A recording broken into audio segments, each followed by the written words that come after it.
जिला सोलन में मौसम की बेरुखी ने किसान और बागबानों की चिंताएं लगातार बढ़ा दी है। लंबे समय से बारिश न होने के कारण जहां एक और रबी फसलें सूखे की मार झेल रही है, वहीं दूसरी ओर बागवानी क्षेत्र को भी भारी नुकसान का खतरा सताने लगा है। हालात ऐसे हैं कि किसानों और बागबानों की रातों की नींद तक उड़ चुकी है। जिले में लगातार सूखे जैसे हालात बने हुए हैं। खेतों और बगीचों में नमी पूरी तरह खत्म हो चुकी है। इसका सबसे बड़ा असर नौनी विश्वविद्यालय और कृषि विज्ञान केंद्र केवीके से खरीदे गए फलदार पौधों पर पड़ रहा है। बागवानों ने लाखों रुपए खर्च कर सेब, नाशपाती, कीवी, पलम और खुरमानी की उन्नत किस्मों के पौधे खरीदे हैं, लेकिन बारिश न होने के कारण इनकी रोपाई नहीं हो पा रही है।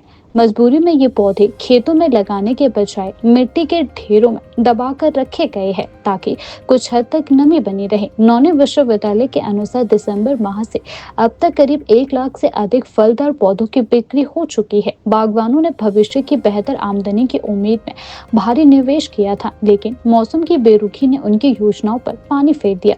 बागवानों का कहना है कि यदि बिना नमी के पौधों की रोपाई की गई तो वे सूख जाएंगे और सारा निवेश बेकार हो जाएगा। कई बागबानों ने बताया कि पौधों को लंबे समय तक ऐसे ही दबा कर रखना भी जोखिम भरा है, क्योंकि इससे उनकी गुणवत्ता प्रभावित हो सकती है।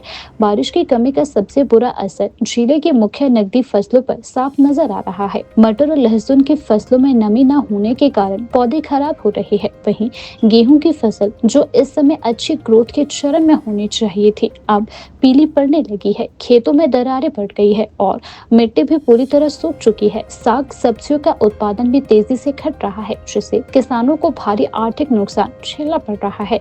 किसानों का कहना है कि यदि जल्द बारिश नहीं हुई तो उन्हें भारी घाटे का सामना करना पड़ सकता है।